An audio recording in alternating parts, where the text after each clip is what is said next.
Hey everyone, we know normally this week should have been a regular episode. However, Laura was out of town doing some professional development and we ran into some technical difficulties, as these things normally go. So, we're going to go ahead and do another episode of Cave Chronicles, and then next week, we're going to do an episode on bioluminescence. So, two back to back cave episodes, but we promise we'll make it up to you guys next week with a really fun episode on bioluminescence. So, without further ado, here's another Cave Chronicle. Hello and welcome to Wildly Curious, a podcast that tells you everything you need to know about nature and probably more than you wanted to know. I'm Laura. And I'm Katie, and we're talking cave shit today. Talking about some caves. Talking about caves. Which, if you haven't listened to the episode that Laura and I did on caves a while back, when we went to Laura, oh my gosh. We were like, you know what, this is going to be a great idea. But I feel like a lot was probably lost in translation, but it's probably still entertaining. Oh no, I went back and I listened to it not too long ago, and I laughed. I mean, like I normally do. I laughed so hard at so many parts because it's just two weirdos walking through a cave, interviewing random people, just hoping for a good experience and wondering if any of what we're doing is going to translate. Because I feel like a cave is a very visual experience. But I feel like it did. I feel like it did. And I've had some people that have reached back out and was like, "Oh, yeah, I know. That was a funny episode." Still, my favorite line in there is "Shout out to Bill." Yeah, that old guy at the counter. Yeah, Bill. Shout out to Bill. Poor Bill. He's probably still there. Probably 800-year-old Bill. All right. So speaking of 800 billion years old, no, not quite that old. Maybe way older. No, not okay. Sorry, I lost. old. Can't think of my timeline here. Maybe not as old as Bill, but old. As old as Bill. But my caves, which actually Katie and I both had the same idea, but I got to it first, was the Cave of Crystals, which is also such a cool one. Yeah. The Cave of Crystals, which is in Mexico. This is the most recent discovery of the ones that I have covered. And as soon as I found out about this, because I found out about this when it got discovered, and I was like, this is the coolest thing ever. This is very much like a geological wonder. The first one I did was biology. Second one, culture. This one, just straight up rocks and freaking coolness. This place was discovered in the year 2000 by a mining company, of all people, called Industrias Penoles. And they were digging near the Chihuahuan Desert. And there was essentially a small mountain there. And they're digging into this mountain, and they're digging in, and they're finding the ores that they want to. And this whole area was volcanic at one period of time. But finally, they chunked through, and they found an area that was full of water. And so all mining companies, they pump water out to get to what's below.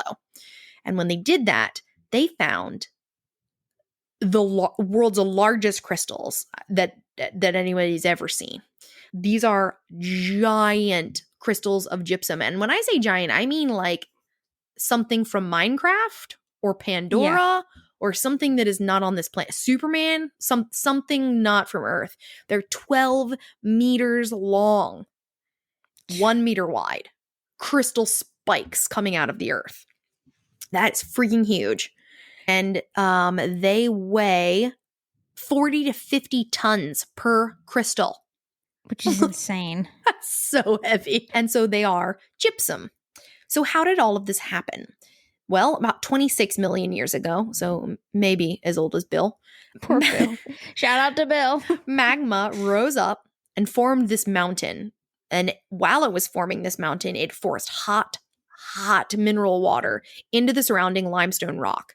And as you might have heard us talk about before, especially if you listen to our cave episode and a couple seasons ago, limestone is like the primary cave rock. It's a soft thing that is easily dissolved. So there's lots of holes and pores and things. So when this hot mineral water is being forced through the limestone, the water became rich in calcium sulfate, and gypsum became the most dominant mineral in the water. And as the water cooled, it stayed super saturated. Okay. So in order to make crystals, you have to have a super saturated solution. That means that it's so filled with a solute, so filled with stuff. Let's say you're stirring. I'm trying to think of how to explain this.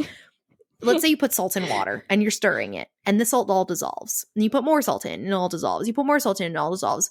You want to get to the point where no more salt dissolves. It just stays as a solid. That means that your solution is supersaturated. Same with this. This happened in nature.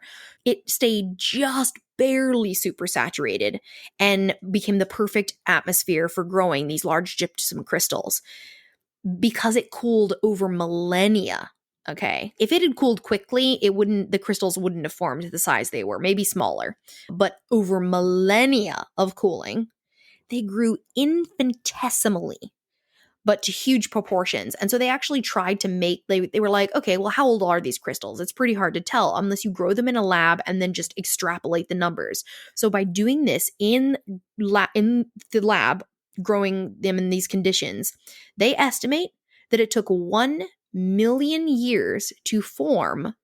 That's insane. 1 sheet of paper thickness. Oh my God. Or no, wait. No, it took 1 million years for them to form each crystal, which means every 200 years, a layer that's crazy. The thickness of a piece of paper was added. Gosh. And specifically, these gypsum crystals are transparent and colorless variety known as selenite. So also just freaking gorgeous. Transparent and colorless, just pure crystals. Yeah. So when the mine was draining the water, they revealed these crystals and they actually could have kept growing. They were still growing, but now they're not because they're out of the water. So once the crystals aren't in water, they don't grow anymore. It's not like a stalagmite or a stalactite. They're not like dripping to form more. They're just donezo. In fact, they're actually going to start to deteriorate now that they're in the air, unfortunately. Of course, you'd be like, wow, why didn't everyone in the world come to see these amazing crystals? Because if I could have, I totally would have, except it is an incredibly dangerous place to visit. The temperature underground there, weirdly enough, because it's underground. So normally underground is like 55 degrees. Because this is I guess because of like the volcanic activity of being underground, it is 122 degrees down there. Oh my gosh. And it's not that deep underground with a 90% humidity. So again, no cooling down. When you sweat, that's it. You don't cool off. So you actually can become incredibly, like they were wearing special suits so that you didn't just die. I imagine, yeah. It's hard to navigate physically because of, you're climbing over these crystals and through the caves and things. And the researchers who are allowed down there have to go through a health check before they're allowed to go down there to make sure they can survive the conditions.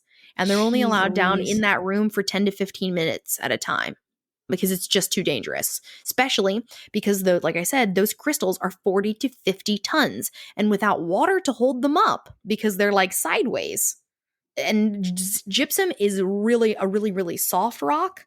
They're very prone to cracking, and you would just die if you would be crushed. Gosh, I was gonna say, yeah, that you just don't even stand a chance. You're just gone. There's actually another room in this cave called the Room of Swords, and it's very small. It's much smaller gypsum crystals, and by small, still like 2 feet long crystal spikes. But that one was higher up, so it cooled more quickly. So you can see if you look up pictures how small those spikes are versus how big the ones down lower were and cooled more slowly.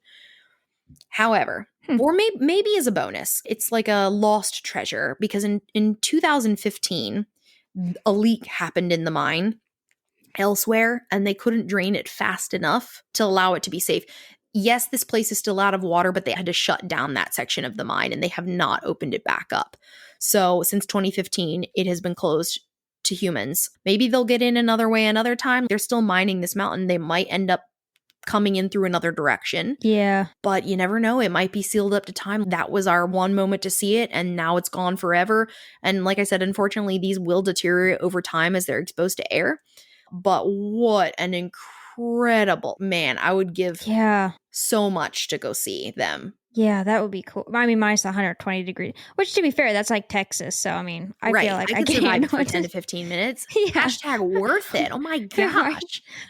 To feel that small and see something like, I already think the caves are one of the most beautiful things. I went to another one this summer just with my campers that I had for camp.